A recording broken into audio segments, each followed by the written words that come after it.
और अब बात फिर से सियासत की कर लेते हैं, बात भाजपा की और बात भाजपा के मिशन 2022 की भी।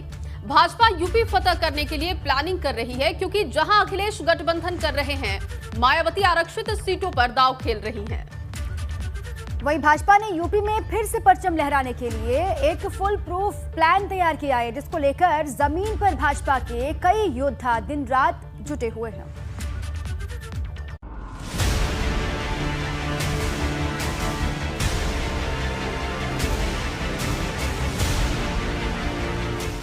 यूपी में फिर से परचम लहराने के लिए भाजपा ने अपनी पूरी ताकत झोंक दी है।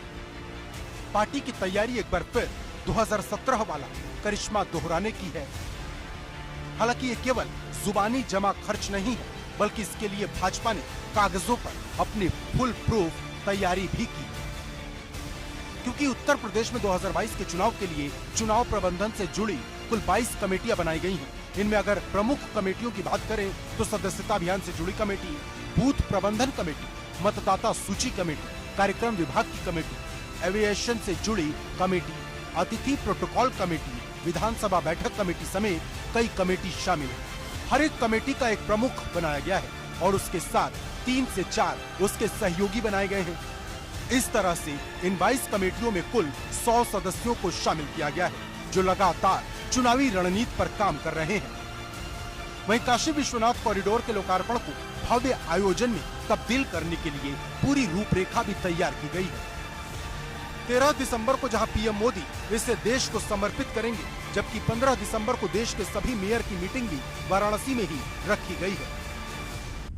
दरअसल 2017 में जब भाजपा को 3 करोड़ 18 लाख से ज्यादा वोट मिले, तब उसके कुल सदस्यों की संख्या 1 करोड़ 80 लाख ही थी। लेकिन 2017 से लेकर 2022 के बीच इन 5 सालों में अब काफी चीजें बदल चुकी हैं। भाजपा के 2.5 करोड़ सदस्य उत्तर प्रदेश में इस वक्त हैं और अब इसे बढ़ाकर 3.5 करोड़ करने की तैयारी है। जानकारी के मुताबिक इस बार चुनाव में करीब 14 करोड़ वोटर होंगे, जिनमें 6 करोड़ वोटर युवा होंगे, जिस पर भाजपा की सीधी नजर है। वहीं चुनाव जीतने के लिए जिसे भाजपा अपना सबसे दमदार हथियार मान रही है, वो है लाभार्थी, यानी सरकार की योजना का जिसे सीधा लाभ मिला। क्योंकि चुनाव में भाजपा केंद्र की 7 साल और प्रदेश की 4.5 साल की सरकार में तमाम योजनाओं के जरिए माहौल बना रही है, जिसका यूपी के करोड़ों लोगों को फायदा मिला। भाजपा को लगता है कि जिन लोगों को उसकी योजना का फायदा मिला, उसका वोट उसे ही मिलेगा।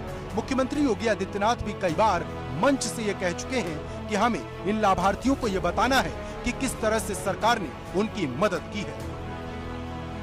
लेकिन सवाल बड़ा है कि जो रणनीति भाजपा ने बनाई है, क्या वो इस बार जमीन पर काम करेगी?